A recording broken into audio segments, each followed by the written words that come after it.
Igusie rushwa kidogo kwa dakika japo 1.5. Asante. Rushwa ni adui. Katiba ya Jamhuri ya Muungano wa Tanzania inasema rushwa ni adui wa haki.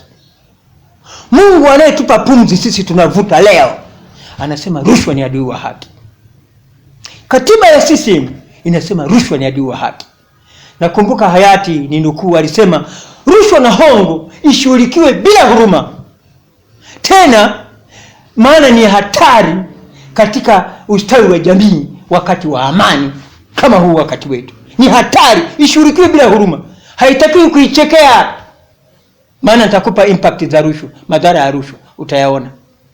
Halafu anasema unavyoshughulikiwa uhaini ndivyo na rushwa ishughulikiwe hivyo hivyo.